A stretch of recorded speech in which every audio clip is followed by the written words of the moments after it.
Me ha contactado mucha gente que quiere importar algo a Chile y no sabe por dónde comenzar. ¿Qué recomendarías tú hacer en esos casos? Bueno, lo primero es que la pregunta que tú haces aparentemente es una pregunta muy sencilla, muy fácil de contestar, pero la verdad es que no. Es una pregunta que tiene todo un trasfondo. ¿Y por qué? Porque hoy día muchos emprendedores están cometiendo el error de buscar un producto interesante, atractivo en diseño, en funcionalidad, en precio, y simplemente hacen la compra y después se dan cuenta que la empresa no existe o que no cumplen con la entrega o mandan un producto que no fue el requerido o una calidad bastante inferior a la que ellos solicitaron o simplemente el producto no llega. Este es el caso de muchas empresas, independientemente del país.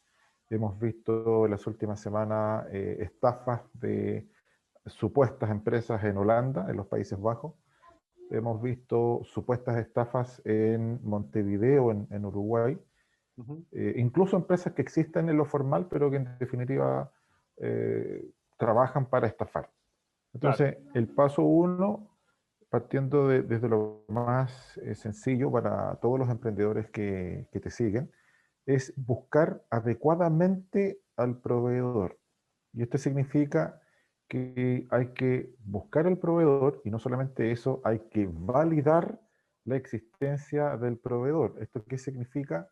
Que el proveedor está legalmente constituido, cuenta con una iniciación de actividades y también un detalle no menor, que cuente con las licencias para exportar. Esto significa que físicamente el producto puede salir desde el país de origen y puede ser enviado a cualquier país, incluyendo Chile. Esa es como la clave, una buena búsqueda, una buena selección y una buena validación del proveedor es la clave de toda la operación. Eso Claro. significa que si se hace bien, de ahí en adelante la operación de importación fluye de manera normal y el cliente o el emprendedor, que es lo más importante, va a recibir el producto que ha comprado. En el caso de China, como existe esta plataforma que es Alibaba, todo esto lo hace más fácil porque uno puede buscar rápidamente distintos proveedores, puede compararlos de acuerdo a distintas características y entiendo que Sí, Alibaba también te acredita que estos proveedores existen y son proveedores de verdad, son serios y todo eso. Eh, pero en otras partes del mundo, ¿cómo se haría ese ejercicio? Por ejemplo, no sé, pues en Estados Unidos, no sé, España. bueno, hay dos consideraciones en relación a lo que tú señalas. Primero, Alibaba es un portal de negocios para mayoristas. O sea, cuando tú quieres comprar varias unidades de un producto, por ejemplo, vas a comprar 100 poleras, t-shirt o vas a comprar short, 500 short o, no sé, 200 abrigos en la temporada que se avecina, ¿no es cierto?, de otoño-invierno. AliExpress está pensado cuando tú quieres comprar pequeñas cantidades, no al por mayor, una unidad, dos unidades, tres unidades. Ahora, en ambos casos, Alibaba y AliExpress, para el caso de China, lo que asegura el portal es que existe un proveedor, existe, o sea, tiene iniciación de actividades, está operando normalmente, tiene ventas, eh, pero además de eso, te asegura que existen medios de pago y métodos de pago confiables. Si yo compro y pago a través de la plataforma, el medio y el modo es seguro. O sea, eso te da una gran tranquilidad.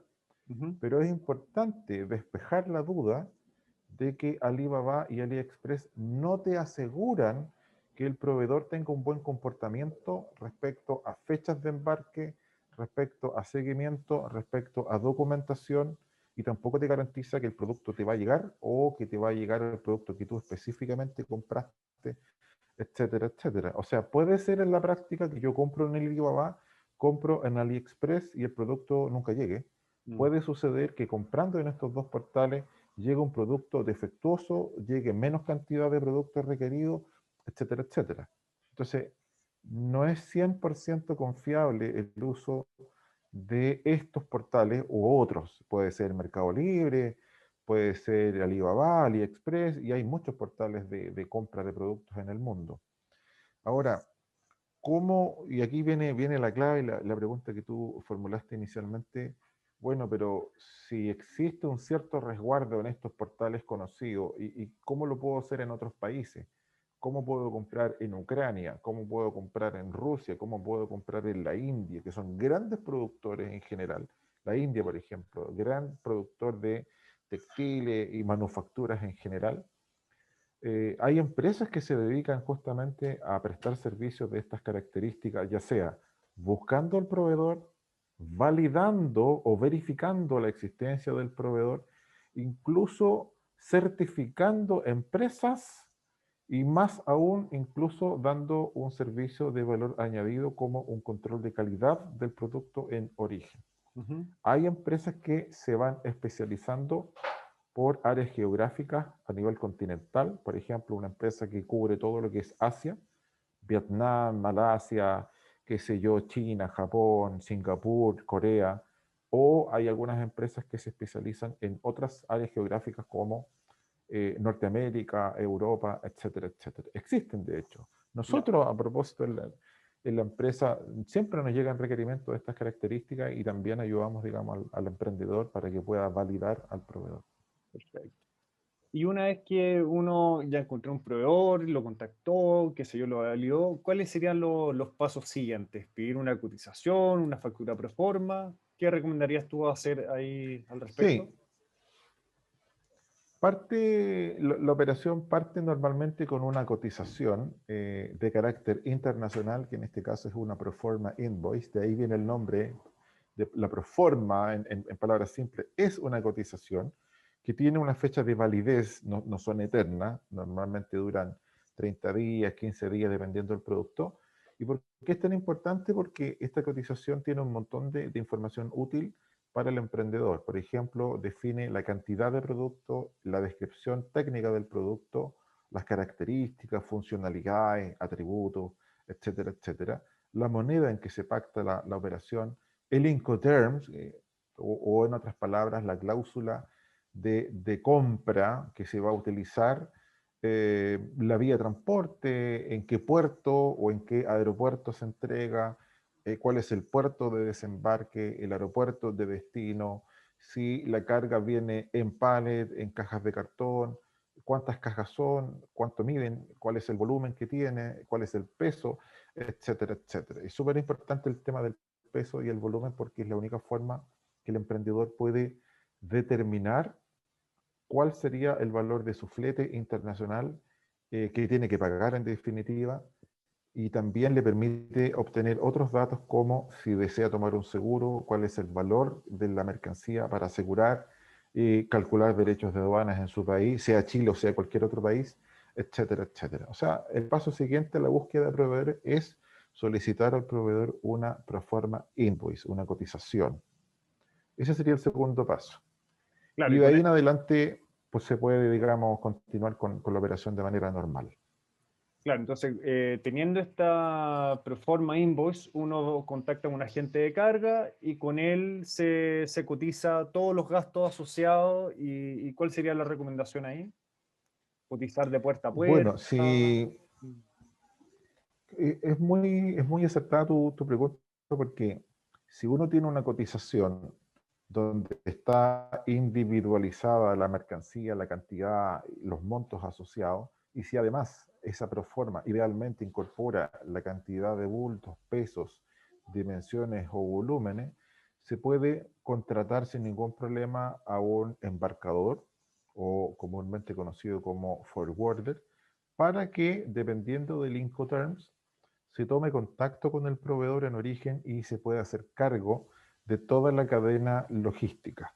Ahí la recomendación, si el emprendedor quiere tener el control de la contratación, es decir, a quién va a contratar, si el emprendedor quiere tener el control de los costos que finalmente va a incurrir o va a pagar, y si incluso quiere tener un control de la documentación que se va a generar, los dos Incoterms más recomendados son Xword en fábrica, o sea, el producto se entrega en la fábrica del proveedor, o FOB donde el producto se entrega en un puerto o incluso en un FCA, en un aeropuerto de embarque.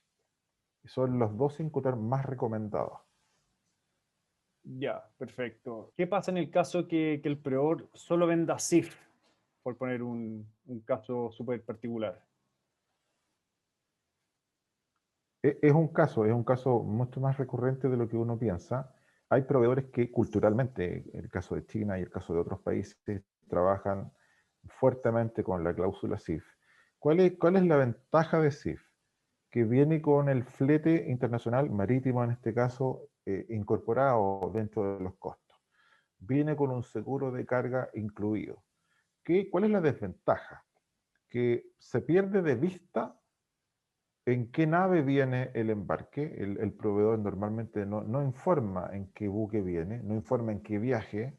Muchas veces no se conocen los puertos de desembarque y especialmente cuando la nave además hace un transbordo. En el mejor de los casos se sabe cuál es la primera nave en la cual se embarca la mercancía y luego se pierde de vista, quedas a ciega como emprendedor con el buque de transbordo. Entonces ahí hay un tema que es importante. Y otro tema que es importante, o yo diría que es el más importante para el emprendedor, es que cuando la carga está próxima a llegar a Chile, para poder obtener el documento de transporte que se llama conocimiento de embarque, comúnmente conocido como BL, igual tiene que pagar gastos locales en destino. ¿A quién se los tiene que pagar? A la empresa embarcadora o al forwarder que está manejando la operación. Y esos gastos locales muchas veces, resultan ser más caros que el mismo flete marítimo internacional. O sea, él paga el valor del flete dentro del valor CIF y además está pagando gastos locales que tienden a ser bastante onerosos. O sea, si tú me preguntas a mí en términos de número, pero ¿cuánto? Oye, Marco, dime la verdad, ¿cuánto? Pueden ser 500, 600, 800 dólares adicionales tranquilamente, Ya. tranquilamente. Y son costos que el emprendedor no tiene considerado. O sea, lo pillamos de sorpresa y puede ser incluso que con ese costo adicional él tenga un costo finalmente en el país de destino fuera de mercado, que quede fuera de mercado derechamente, o el margen de utilidad que pretendía ya no es el que estaba pensando, sino que es bastante menos. Entonces hay que tener cuidado con el uso de la cláusula CIF, por eso es que nosotros no la recomendamos en general. Y ahí no se puede hacer nada como para anticipar esos gastos locales? Eh, Tu pregunta tiene que ver un poco con la ética. ¿Por qué? Porque en general, si uno contrata a un embarcador absolutamente profesional, este sí debiera transparentar cuáles son esos gastos. Ahora, ¿cuál es el problema? Que en general en el mercado, en la industria, las empresas que participan como embarcadores, como en VOCC o como operadores logísticos, normalmente no le entregan esa información al cliente, menos si se trata de un segmento MIPE, de un segmento PYME o incluso de un emprendedor en formato persona natural. No le dicen absolutamente nada porque no les interesa. Derechamente, yo te lo digo con mucha responsabilidad, no les interesa. Son excepciones las empresas que sí te entregan una provisión de gastos, un informe, diciéndote, mira, sabes que la carga que viene en el buque tanto está llegando a tal fecha y usted anticípese con más o menos ciertos gastos en destino. Eso no te lo dice nadie. Nosotros lo hemos hecho con los clientes a partir de, y con los mismos emprendedores, justamente porque sabemos qué es lo que está detrás de un emprendedor. Detrás de un emprendedor hay una familia, detrás de un emprendedor hay un soñador, detrás de un emprendedor hay mucho esfuerzo, desvelo, y el capital de trabajo ha sido reunido con mucho sacrificio, oye, juntando peso a peso, dólar a dólar para financiar una importación. Entonces, que a él le digan a último minuto, ¿sabes qué? Tienes que pagar tantos dólares por gastos portuarios o por gastos adicionales de transporte, realmente lo dejas absolutamente descolocado. Mm, Entonces, eso hay que evitarlo. ya, perfecto. ¿Existen montos mínimos para comprar FOB? No, no existen montos mínimos. tú puedes comprar desde, no sé, $500, $1000, $2000. No hay ninguna restricción. Las únicas, más que restricciones, son recomendaciones de cuándo vale la pena traerlo como carga aérea o carga marítima, versus carga en formato courier.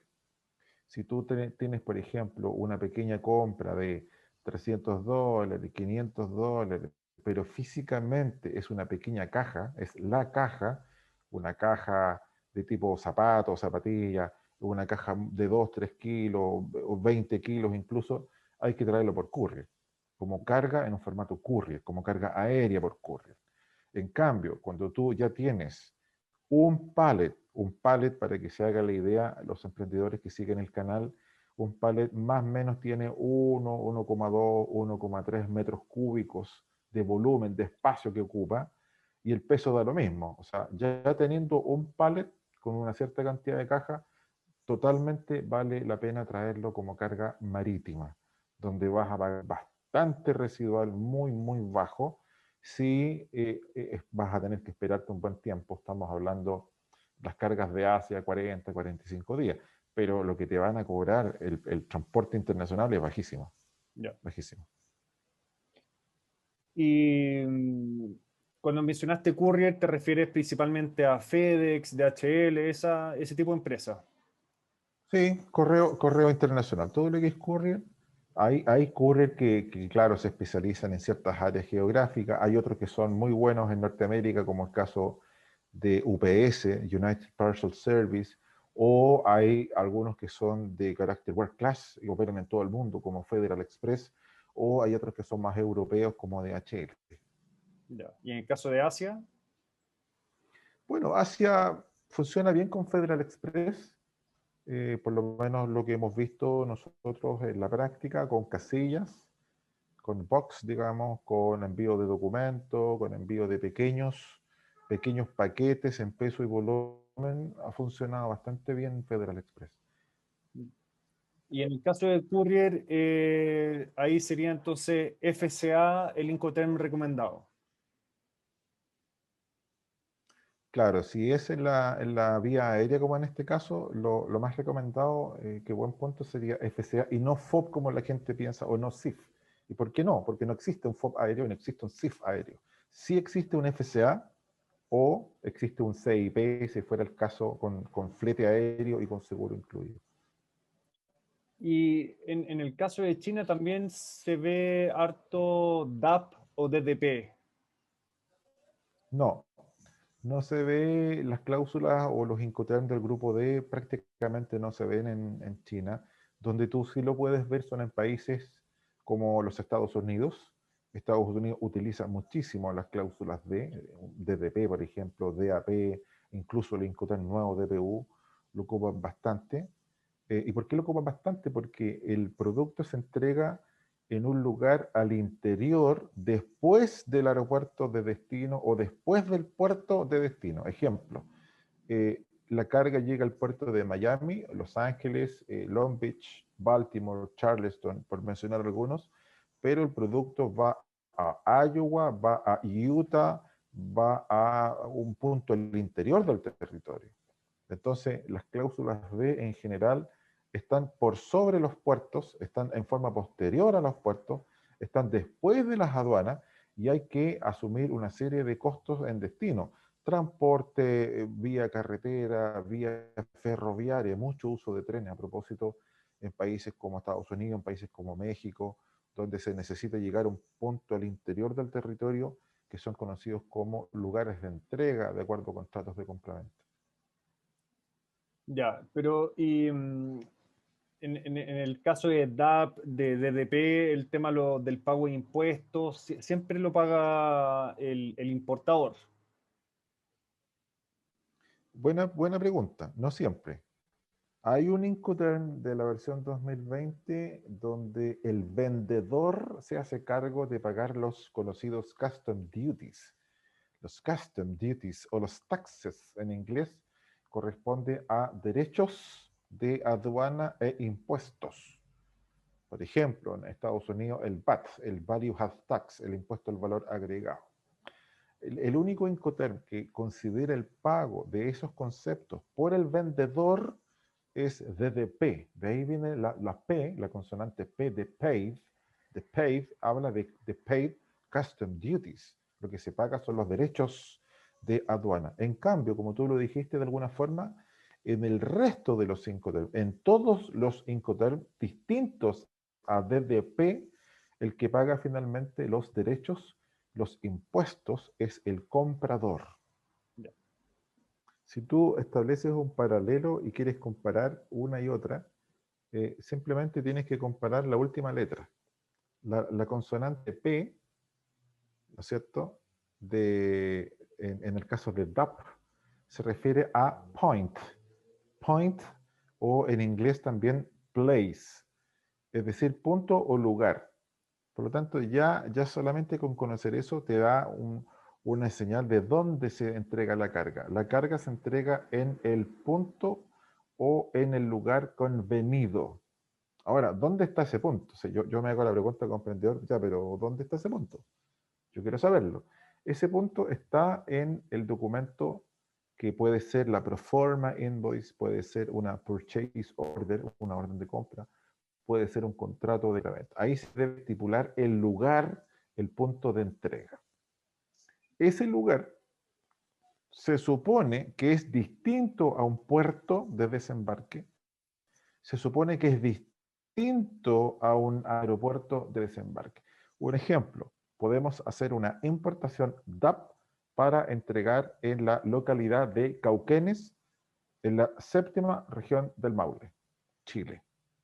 No es el puerto de Valparaíso, no es el puerto de San Antonio, no es un puerto de Bahía de Concepción, sino que yo te entrego exactamente en una localidad que se llama Cauquenes y que está ubicada en la séptima región del Maule. Ahí tienes un ejemplo concreto. En ese ejemplo, ¿quién paga los derechos de aduana? ¿Quién paga los impuestos? El mismo importador. El mismo importador. En cambio, en DDP, la letra P, la consonante P, no significa place, no significa point, sino que significa paid. Paid de pagado. ¿Pagado qué? Los custom duties. Y lo pongo como un título en inglés, los custom duties son todo lo que tiene que ver con dos grandes cosas, derechos de aduana y los impuestos, sean cual sean los impuestos.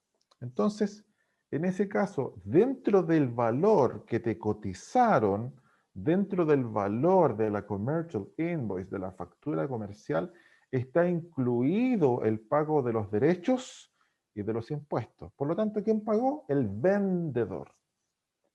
Totalmente distinto a la figura anterior. El vendedor. ¿El comprador tiene que pagar algo? Nada. No tiene que pagar absolutamente nada. Salvo para los que no sepan, esto ya a un nivel experto, no incluye la descarga. O sea, yo llego con un camión, con un furgón, con un container a tu bodega, a tu punto de venta, a tu local de venta, y no está incluida la descarga en ninguno de estos dos Incoterms. DAP no incluye descarga. DDP no incluye descarga. Eso sí, es importante. Un pequeño detallito. Pero la otra es que habíamos conversado por alguna razón, uno de estos dos o los dos, tú no lo recomendabas para nada. No recuerdo bien cuál de los dos ¿Sabes era. por qué no, sabes por qué no lo recomiendo? No es porque sean buenos o sean malos Incoterms, porque es complejo establecer una buena coordinación. Pensemos en lo siguiente. En el mismo ejemplo de DAP, vamos a hacer una cláusula, vamos a usar DAP para entregar, lugar de entrega, punto convenido, en Cauquenes, séptima región del Maule, Chile. El vendedor tiene que entregar exactamente en esa localidad. Y el comprador tiene que pagar los derechos de aduana y los impuestos. ¿Dónde está el problema en esa figura? Que es muy difícil hacer una buena coordinación del punto de vista documental, del punto de vista de presentar oportunamente ante aduana y desde el punto de vista de que el comprador pague exactamente cuando tiene que pagar los derechos de aduana. Lo que pasa en la práctica es que las cargas se caen a piso, la documentación no se presentó, o se presentó la documentación, pero el importador que tiene la obligación de pagar los derechos de aduana no lo hizo, y finalmente la carga se cayó a piso y generó una serie de extra costos. Gastos portuarios, almacenamiento, riesgo de daño, deterioro, etc. O sea, en la práctica la operación no resultó.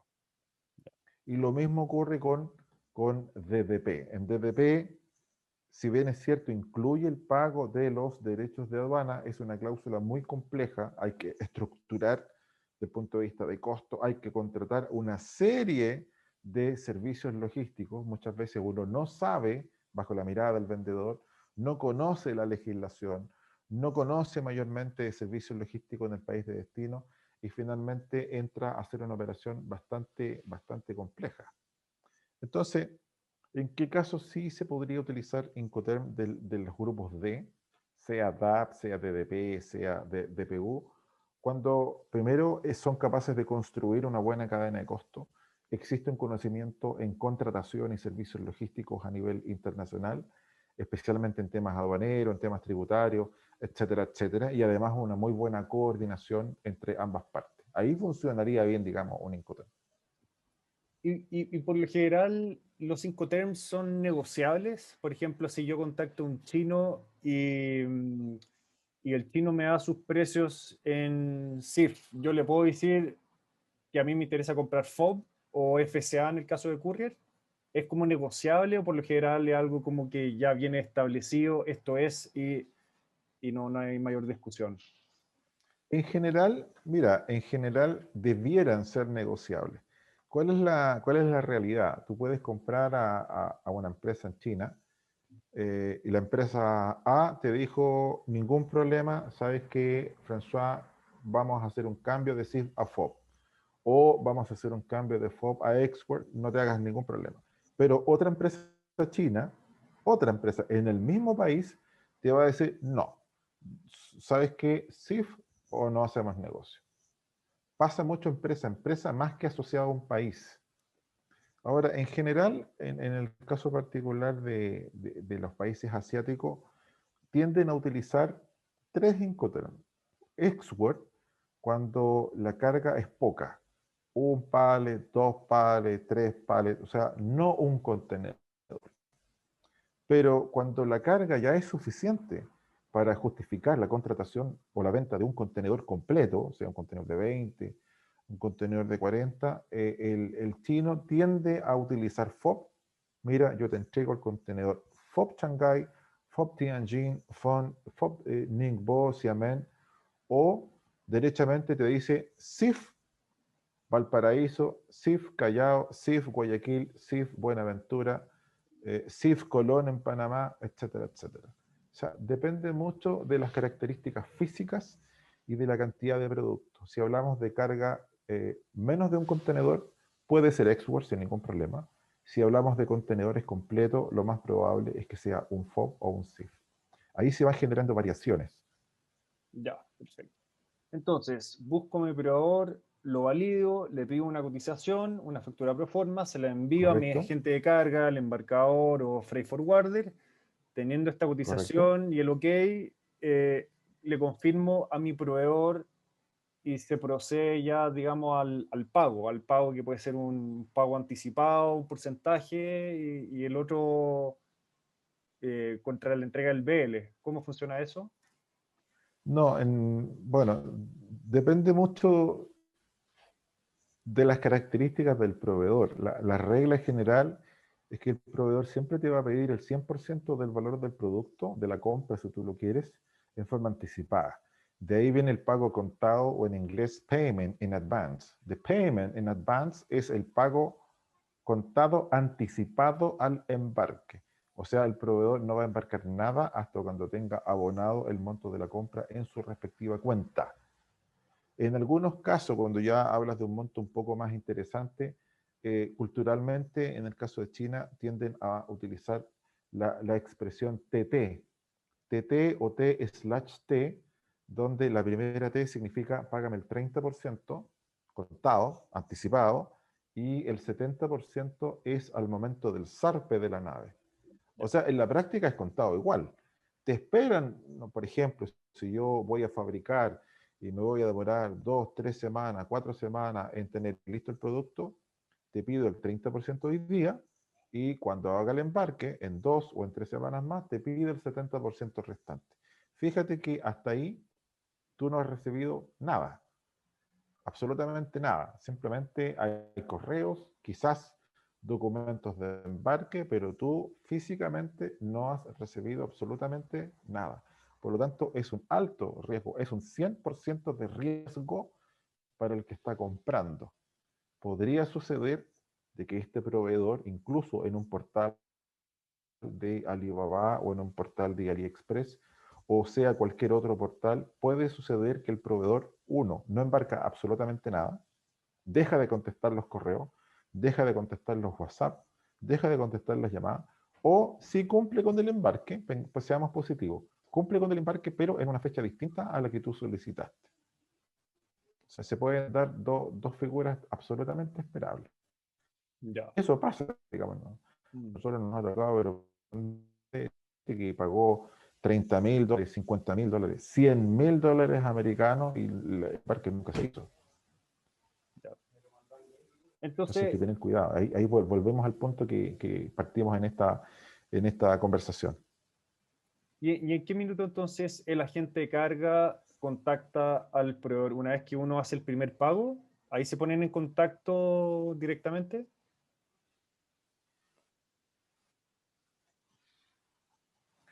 Mira, los embarcadores toman contacto con el proveedor independientemente si el importador ha hecho el pago al vendedor. La lógica te dice, mira, si tú le envías una factura pro forma al embarcador es porque se supone que tú pagaste la mercancía, pero eso no siempre ocurre. Muchas veces tú puedes contratar un embarcador, no has pagado absolutamente nada, el embarcador toma contacto con el proveedor y el proveedor le dice, ¿sabe qué? No podemos entregar la mercancía porque el comprador no ha pagado. Dígale por favor que pague. Señor comprador, por favor, pague la mercancía. Sí, pagué la mercancía. Señor vendedor, ya se pagó la mercancía. ¿Nos puede entregar la mercancía? Ahora sí. O sea, se puede jugar un poco con eso. Lo importante es que el embarcador debe tomar contacto desde el inicio, independientemente de que se haya pagado, porque además le permite verificar si es que el proveedor existe, también chequear cuál es la mercancía, si tiene restricción de carga peligrosa, cuándo va a estar lista, cuándo se va a entregar, hacer las reservas de espacio en la nave o en la aeronave, dependiendo si es aéreo, etc. O sea, hay muchas cosas que se pueden hacer en paralelo. Y por ejemplo, el agente de aduana también uno debería contactarlo desde un principio.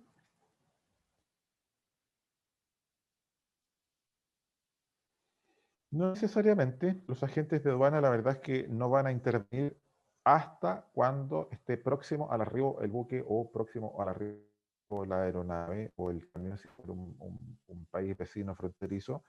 Y los agentes de aduana, ¿por qué no intervienen antes? Porque no sacan nada con intervenir antes. Y lo más importante, porque no tienen la documentación hasta ese momento. Cercano a la fecha de llegada se generan una serie de documentos, la factura comercial, el documento de transporte, el BL, la lista de empaque, el certificado de seguro, hojas de seguridad muchas veces, fitosanitarios, zoosanitarios, etcétera, etcétera. Con esa documentación recién el agente de aduana puede revisar, puede valorar la mercancía, aduaneramente hablando, puede clasificar arancelariamente y finalmente preparar la documentación que se va a presentar ante aduana, sea declaración de ingreso, sea import declaration, dependiendo del país que estemos hablando, etcétera, etcétera. Y con respecto a los montos para contratar a un agente de aduana, entiendo que son $3.000. ¿Cómo funciona eso? Para el caso de Chile son $3.000 americanos y $3.000 que tengan que ver con el valor FOB de la mercancía. Si tenemos un embarque que tiene un valor igual o superior, por ley se exige la participación de un agente de aduana, en donde el agente de aduana es, en palabras sencillas, un ministro de fe, es un funcionario auxiliar de la función aduanera y, por supuesto, va a hacer cumplir la normativa. Ahora, si el monto es menor, Lo que dice la normativa chilena es que se permite al propio interesado, al mismo importador, tramitar ante aduana. Pero también hay que tener claro que uno no sabe de trámite, lo van a mandar puerta a puerta, va a tener que golpear muchas puertas, puede cometer muchos errores, y por supuesto la mercancía sigue estando en aduana bajo la potestad aduanera y muchas veces no se puede desaduanar, y eso puede generar costos adicionales de almacenamiento, riesgos de hurto, daños, deterioro, etcétera, etcétera. Si tú me preguntas a mí, oye, ¿vale la pena contratar a una agente aduana? Yo creo que vale la pena cuando hay una compra a lo menos de $2.000, a lo mejor $2.500. Sí vale la pena, porque la agente de aduana va a presentar la documentación y va a agilizar, digamos, el retiro de la carga finalmente para que tú recibas tu mercancía y no generes costos adicionales. O sea, y por menos de, no sé, por menos de $1.000, uno mismo podría entonces hacer el trámite pero es muy complicado realmente hacerlo o... No es complicado en la medida que se cumplan con toda la normativa. Por ejemplo, ¿cuáles serían los errores que cometen los emprendedores cuando hacen una importación y ellos mismos quieren hacer la tramitación ante aduana? Error fatal, la mercancía no viene con una factura, es decir, no viene con una factura comercial. Algo que parece obvio, oye, la mercancía tiene que tener una factura comercial que acredite que es una venta o bajo la mirada del importador que él está comprando. Muchas veces la mercancía no viene con una factura o viene con un documento que dice en inglés invoice, que significa factura en español, pero tiene que tener el prefijo commercial invoice, no invoice a seca. Aduana no autoriza un documento que diga invoice. Solamente sirve commercial invoice, factura comercial. Ni siquiera acepta una proforma invoice. No te sirve, porque la proforma invoice es una simple cotización, no es un documento definitivo. No acreditas la compra, simplemente acreditas que te cotizaron. Entonces, error fatal, no cuenta con una commercial invoice o el documento que tiene no es la commercial invoice, sino una simple proforma o una simple factura que no especifica cuál es cuál. Ese es un error muy común. Segundo error común, y ahí se tientan todos los emprendedores, los que van a ver este video, por favor, no lo hagan, no se tienten.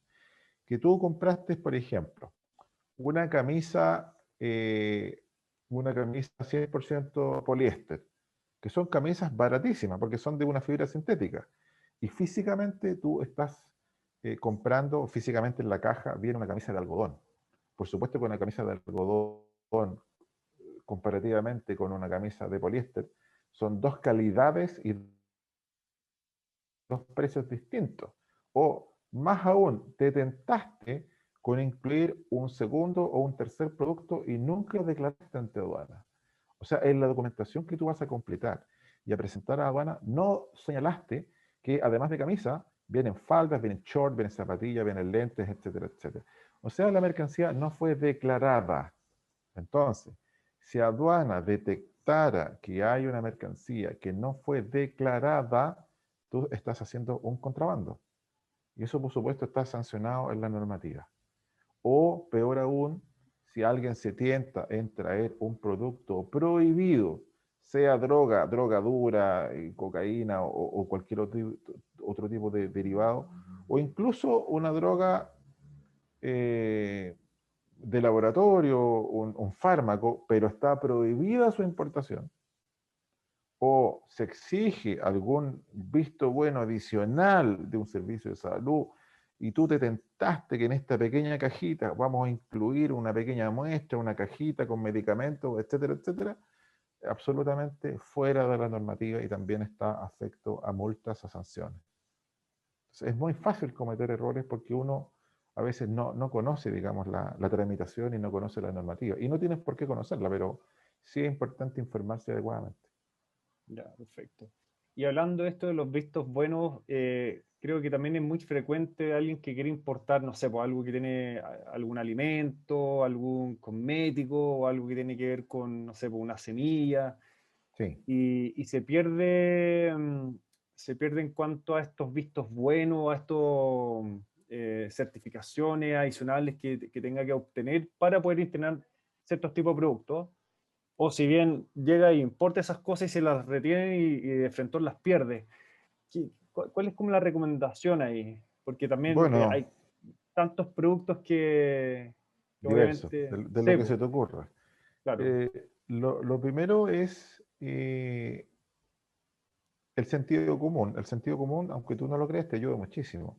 Si el producto tiene un uso humano, piensa tú, ¿qué usa un ser humano? Guante. ¿Es de uso humano? Sí. Ya. Si el producto tiene un uso veterinario, por ejemplo, todo lo que tenga que ver con el uso de ciertas mascotas, de ganadería, etcétera, etcétera, ya te señala que lo más probable es que tenga algún tipo de requerimiento adicional conocido como visto bueno.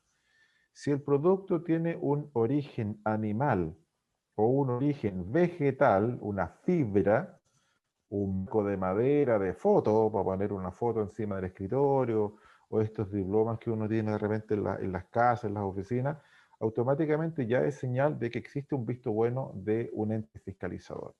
Es el sentido común para pero si tú quieres acceder a información gratuita, transparente, de calidad, basta con ingresar a la página de aduana. Y en la página de aduana, aduana.cl, www.aduana.cl, están todas las resoluciones respecto a requerimientos, respecto a vistos buenos. Estas resoluciones normalmente se van actualizando en el mismo sitio y la resolución te dice el número de resolución, la fecha de resolución y los productos, lo más importante, los productos que ahora están afectos en el año en curso, están afectos a un visto bueno. Por ejemplo, todos los vistos buenos de productos del reino animal, reino vegetal, servicio agrícola y ganadero, SAC. Los productos de uso farmacéutico, de uso humano, van a tener un visto bueno del Instituto de Salud Pública, ISP. Los productos que pertenecen a la categoría de armas, municiones y artificios o fuegos artificiales van a tener un requerimiento de la Dirección General de Movilización Nacional, DGMN. Y eso se va actualizando siempre, que es aduana.cl. O si ya va a tomar la decisión de hacer la compra, hacer la importación, basta con tener la proforma, se comunica con su agente de aduana o incluso con su embarcador y se puede revisar si el producto en cuestión tiene o no tiene. Y si tiene, es el momento oportuno para pedir al proveedor que cumpla con un certificado adicional, sanitario, zoosanitario, hojas de seguridad, etcétera, etcétera. O sea, dependiendo del producto que estemos hablando. Ese es claro. el momento exacto para hacerlo y no cuando el producto está llegando a destino o cuando ya llegó a destino. Y lo mencionaste tú de alguna forma. Bueno, en regla, si no tiene el certificado que permite tramitar el visto bueno, el producto queda retenido. O sea, no puedo retirar, no puedo pagar derechos de aduana, no puedo pagar impuestos y no puedo desaduanar. En el fondo, el producto queda ahí hasta cuando se cumpla con el requisito. Y por lo general, no sé, si hablamos de Ceremi, del ISP, o del SEC para el tema como Eléctrico. eléctricos, ¿cuánto tiempo te puede llevar a tomar, eh, tiempo te puede tomar estos trámites y cuánto te puede costar estos trámites?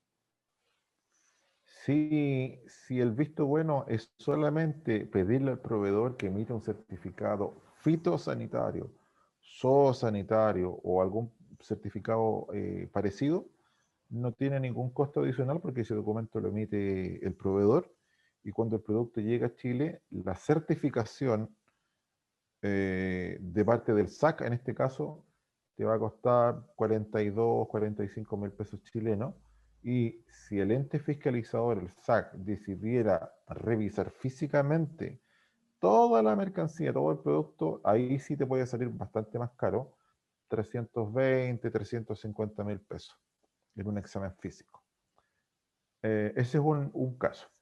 Y todos los productos que tienen que ver con uso humano, sea Seremi de Salud, sea Instituto de Salud Pública, ISP, lo que el emprendedor tiene que hacer es solicitar una autorización o una resolución que permita su venta y o comercialización. Y esa resolución se hace antes de que el producto llegue a Chile. ¿Por qué antes? Porque te va a demorar aproximadamente 4 semanas en tener físicamente la resolución, habiendo presentado la solicitud, y el trámite más o menos te puede costar hoy día tranquilamente 500 mil pesos chilenos. Ya. Entonces, ahí tienes un trámite caro, no sé, para un emprendedor 500 mil pesos es harto dinero, y además bastante lento, aproximadamente un mes. En el caso del SEC también es similar.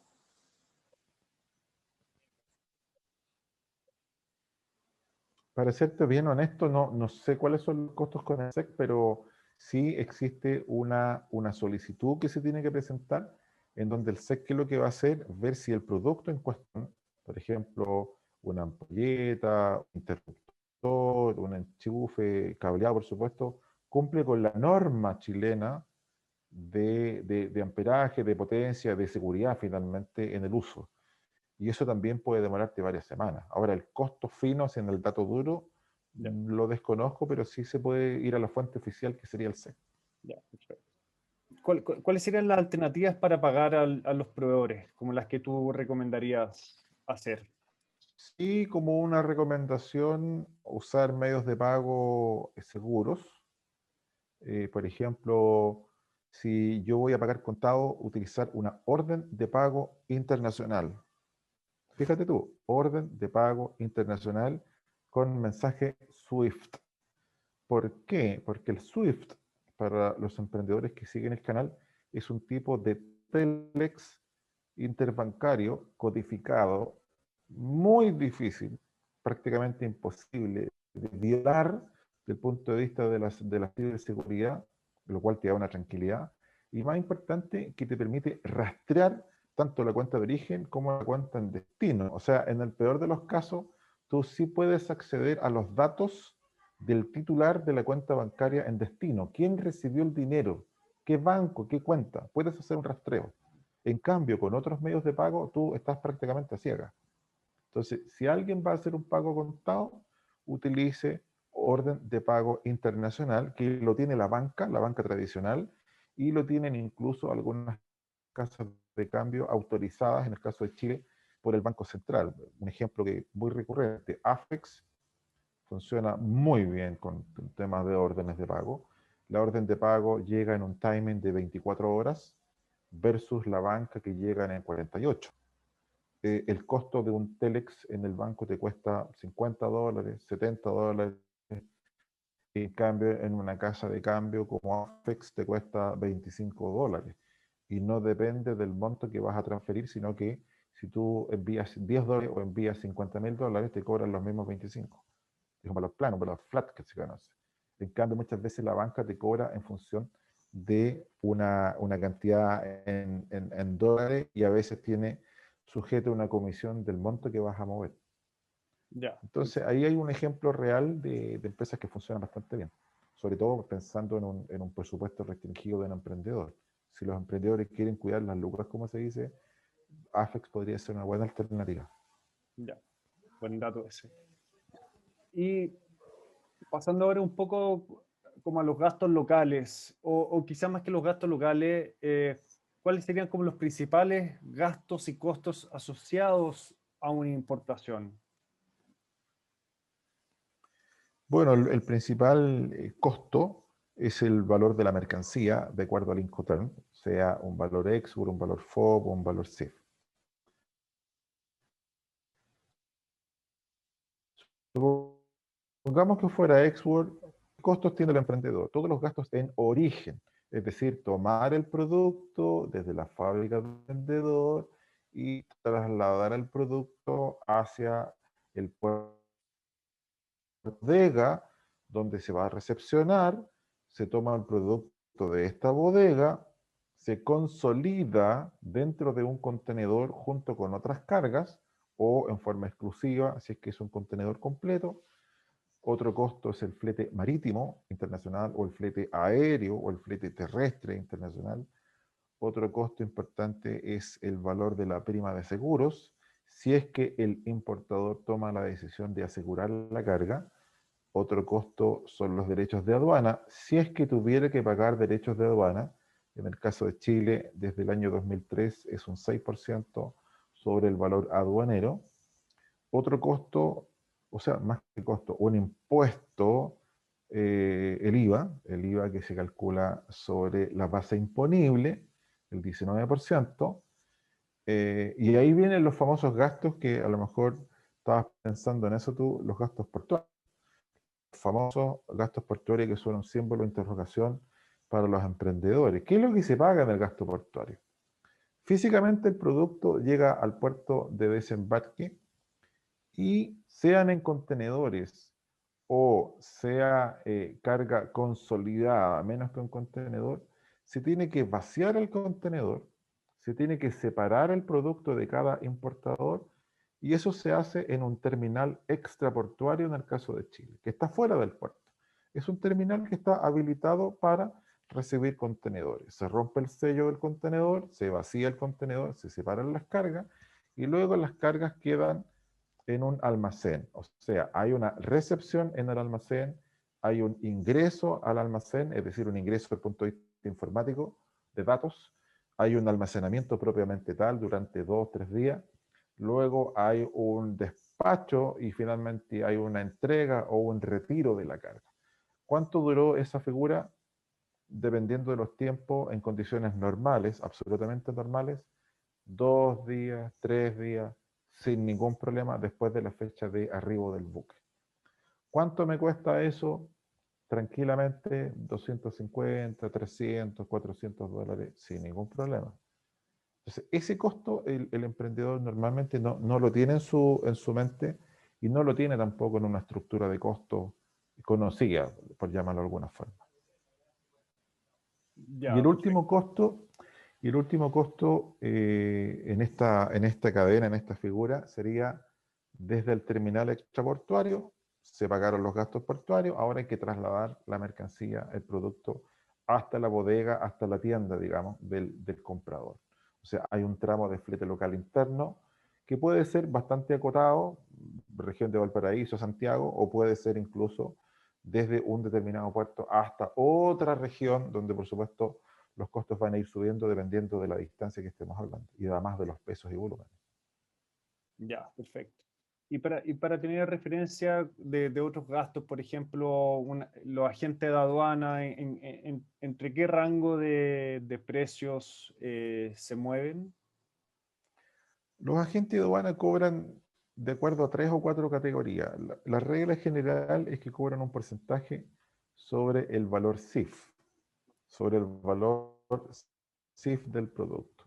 En el mercado puedes encontrar honorarios normales, comunes y corrientes, 0,4%, 0,35%, más gastos de despacho, que son costos fijos que tiene la gente aduana, administrativos si tú lo quieres, por tener personal, equipamiento, qué sé yo. Eh, barato, 25, $30, incluso algunos te cobran hasta $50 de gasto de despacho. Pero hay otros agentes de aduana que te cobran un valor fijo independientemente del valor de la mercancía que tenga el emprendedor. Te cobran, no sé, a ver, para ser bien justo, te pueden cobrar 3,5, 4 UF sin ningún problema. O en dólares te pueden cobrar $200, $175. Es difícil comparar de repente en el mercado porque existen diferentes metodologías de cálculo, diferentes formas en que se cobra, y eso depende mucho del tamaño del cliente. Si hablamos de una multinacional, no es lo mismo que un emprendedor. Pero si nos quedamos en el segmento personas naturales, en el segmento MIPE, en una pequeña, en un pequeño emprendimiento chiquitito, hay que trabajar con honorarios de 0,35 sobre CIF, $30 de gasto de despacho, o en UF pueden ser 3, 4 UF de honorario, 1,5 UF de gasto de despacho, para que más o menos se hagan una idea.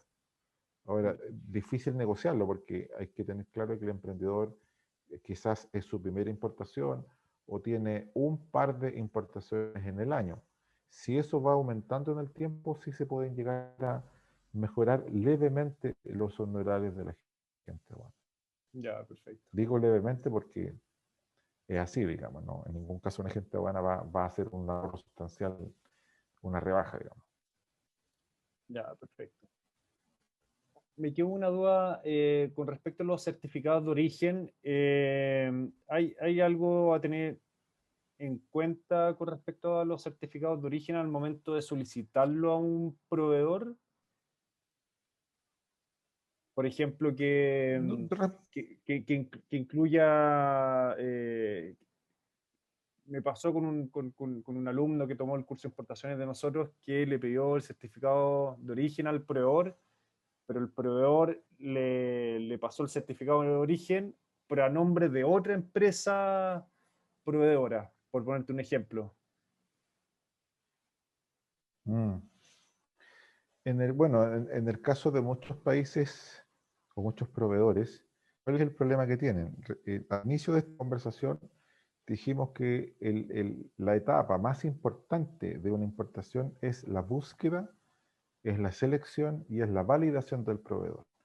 ¿Qué es lo que ocurre? Que en la práctica el proveedor existe, el proveedor tiene producción, tiene ventas, pero tiene licencias de exportación.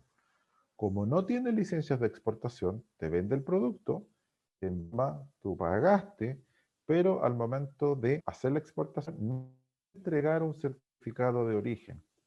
¿Por qué no te lo pueden entregar? Porque no cuenta con la categoría de ser un exportador. No es un exportador. Es una empresa que opera en forma local y por esa razón no puede tramitar un certificado de origen. Entonces, en la práctica tú no tienes un certificado y por más que se lo pidas al proveedor, el proveedor no tiene cómo entregártelo. Ahora, si además de eso, supongamos que la empresa sí tiene licencia de exportación y te entrega un certificado de origen. El certificado de origen debe ser coherente con la factura comercial. Si figura el proveedor número uno como proveedor en la factura comercial, ese mismo proveedor uno es el que debe figurar en el certificado de origen. No puede ser alguien distinto. Si no, la documentación es rechazada por el agente de aduana y es rechazada por el servicio de aduana. O sea, en la práctica no puedes presentar esa documentación. Tiene que ser absolutamente concordante. Nosotros revisamos todos los días documentos de nuestros clientes y nos damos cuenta que muchas veces, claro, el proveedor es uno y resulta que el certificado de origen es otro. No sirve. O te mandan un certificado, que también pasa, que también es muy común, que te mandan un documento que dice certificado de origen, pero no cumple con la norma del acuerdo internacional, o sea, es otro formato. Tú pides, por ejemplo, el Tratado de Libre Comercio Chile-China, el Free Trade Association, y te llega otro documento que no tiene nada que ver con el formato y te dice certificado de origen. No te sirve. No. O llega un certificado de origen de Europa y no es el Euro 1. No te sirve. No cumple con el requisito. Y con respecto a esto me nace otra pregunta, porque entiendo que para importar uno puede importar como persona natural, como persona jurídica, es decir, como empresa, da lo mismo, o sea, y no existen mínimo ni máximo en los cuales uno puede importar como persona natural o como jurídica, ¿cierto? ¿Correcto? Y hay algo a tener en cuenta, por ejemplo, si uno importara como persona natural, que los documentos de exportación eh, digan bien como la información, el nombre del importador o de la empresa importadora. ¿Hay algo con respecto a eso que sea importante mencionar? Si es una persona natural la que va a efectuar la importación, lo puede hacer. Lo primero es señalar que sí pueden importar, pero tiene que ser el mismo nombre en toda la documentación, el mismo nombre de la persona natural en la factura, en el certificado de origen, en el conocimiento de embarque si fuera marítimo, en un seguro, etcétera. Si es una persona jurídica, independientemente del formato, EIRL o SPA, SA o limitada, lo importante es que si tú vas a usar tu razón social, tiene que ser la misma en toda la documentación. O si vas a usar un nombre de fantasía, tiene que ser el mismo nombre de fantasía en toda la documentación y no ir combinando razón social en la factura y en el documento de transporte nombre fantasía. Nombre fantasía en la lista de empaque, pero razón social en el certificado de seguro. No, tiene que ser todo igual. Ocupamos la razón social o el nombre fantasía. Uno solo en toda la documentación. Y bien escrito, ¿ah? Y ojo con esto. Si tu razón social dice SPA o dice limitada LTD o dice SA, se tiene que incluir esa sigla. Si Ya, tú no pones esa sigla, aduana lo rechaza. O sea, ya. es una tontera, pero tiene que ser literalmente la misma razón social o el mismo nombre de fantasía. Literalmente. Para los emprendedores, revisen la constitución de la sociedad o empresas en un día, lo mismo. Literalmente lo que está autorizado por el Ministerio de Economía en su oportunidad cuando ustedes crearon su empresa. Literalmente lo mismo. Ya, y bueno, y como esto probablemente lo están viendo muchos emprendedores que están comenzando recién con sus negocios, la recomendación acá, ¿cuál sería? Crear la empresa antes de confirmarle al proveedor, que uno va a hacer una compra grande, qué sé yo, uno crea la Eh, empresa y después, porque si creas la empresa después que te llega la mercadería de Chile, ya no puedes no, nada que recuperar hacer, nada que esa hacer, nada. inversión, nada que hacer. Nada que hacer. La decisión, si un emprendedor está en la disyuntiva ser empresa o seguir trabajando como persona natural, tiene que ver con la proyección del negocio. Si una persona se va a dedicar al desarrollo de un negocio, sea en la venta, sea en la comercialización, sea en la distribución, lo que ustedes quieran, la recomendación es constituirse formalmente como empresa. Y en ese contexto existen varias categorías, sea como una empresa individual de responsabilidad limitada, donde se separa la figura de la persona natural versus la empresa, el empresario, o derechamente, si hay o no hay socios, ojo con eso, ustedes pueden constituir una SPA, una sociedad por acciones, una sociedad anónima o una sociedad de responsabilidad limitada. Entonces, en el caso de las empresas, lo que se busca es constituirse legalmente como contribuyente en primera categoría son las rentas de capital, los que pagan empresa, y por supuesto eso tiene una serie de tratamientos que están asociados al decreto ley 825, donde vemos impuestos en general, sea en primera categoría, cómo es el tratamiento tributario del IVA, del impuesto al consumo, al valor agregado, si ustedes lo quieren, etcétera, etcétera. Entonces, el tratamiento de empresa tributariamente es muy distinto a la categoría a la segunda categoría que se conoce como personas naturales. Entonces, si uno compara dónde voy a pagar más o dónde voy a pagar menos impuestos, en primera categoría se tiende a pagar menos que como persona natural. Y además de pagar menos porcentualmente, puedo aprovechar una serie de beneficios fiscales, el uso de crédito fiscal en el caso del IVA. Si yo hago una importación, pucha, ¿qué hago con el IVA que pagué? Es un crédito.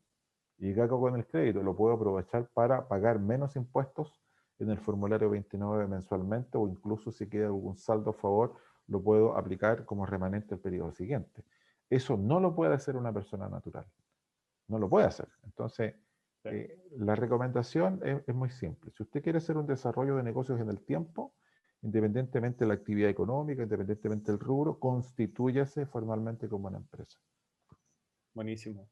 Y se me está quedando una pregunta en el tintero de un tema que conversamos antes. En el caso de cuando uno va a contratar un courier, eh, supongamos que va a comprar por Alibaba y va a contratar un courier, uno tiene que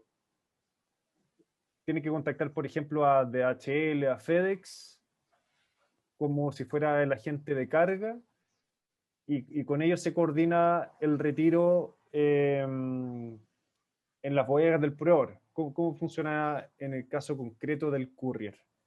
En, en el caso de pequeños envíos, normalmente el mismo proveedor tiene un servicio de courier.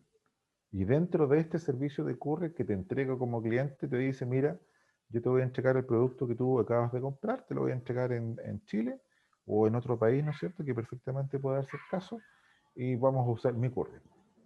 Y dentro del valor te puede decir, mira, te cobro 35, 40, 50 dólares, o dentro del precio del producto ya está incluido el servicio postal o el servicio de correo o de carga internacional, como en este caso de courier. Ese es un caso. Pero también puede darse el caso donde tú haces una compra, sigue siendo una compra pequeña, no para enviarla por carga marítima, y tú contratas un servicio de courier para que vaya a retirar la carga en origen, o incluso puedes contratar un embarcador para que el embarcador se haga cargo de traerte la carga aérea como courier. O sea, las posibilidades son bastante amplias. Ya, perfecto. Perfecto. ¿Y hay alguna, como para terminar, hay alguna consideración importante a tener en cuenta en el caso de un envío vía courier que sea diferente a por barco? No sé, que exista la posibilidad de que te retengan la mercadería con mayor frecuencia, no sé, ¿hay En los algo? couriers pasa mucho, pues las retenciones de courier son bastante más comunes que las retenciones de la carga marítima. ¿Ya? ¿Y por qué? Porque los mismos errores que comentamos en algún momento en esta conversación, las cargas por courier en muchos casos no vienen con la documentación, la commercial invoice, o realmente no es mercancía autorizada, o derechamente que hay mercancía que está prohibida, no declarada en contrabando, etcétera, etcétera. Y también pasa algo muy, muy cierto, muy del día a día, que no se contrataron los servicios de un agente de aduana, independientemente que sea por courier, y el valor de la mercancía supera los $3.000. Como no se contrató ningún servicio, la carga queda retenida en espera de que el importador contrate los servicios de un agente de aduana y pueda presentar la documentación, pagar los derechos de aduana, pagar los impuestos como el IVA y finalmente desaduanar. Entonces, si alguien va a usar el courier, tienen que informarse bien cuál es el valor del producto, el producto cuenta con la documentación, el producto cumple con la normativa, requiere un agente de aduana, no requiere un agente de aduana. O sea, todo ese tipo de preguntas básicas son las que uno tiene que hacerse en el caso de las importaciones, especialmente cuando son vía postal o vía correo. Ya, perfecto. Marco, muchas gracias. Quedó todo súper claro. Muy completa la conversación. Hablamos de todo el proceso y de cosas también súper Sí, de específicas. todo. Así que seguro que esto va a ser de mucha ayuda para todos los emprendedores que vayan a ver el video. Así que muchas gracias por compartir. Y esta, bueno, ya es tu segunda invitación al canal y esperamos que sigan habiendo más invitaciones para hablar de otros temas relacionados Sí, con la importación. es importante. Es importante de alguna forma contribuir con los emprendedores porque están solos, la verdad, y si uno puede hacer algo para poder orientarlos un poco, pues bienvenido sea. Así que cuando gustes ahí voy a poder aportar con un granito.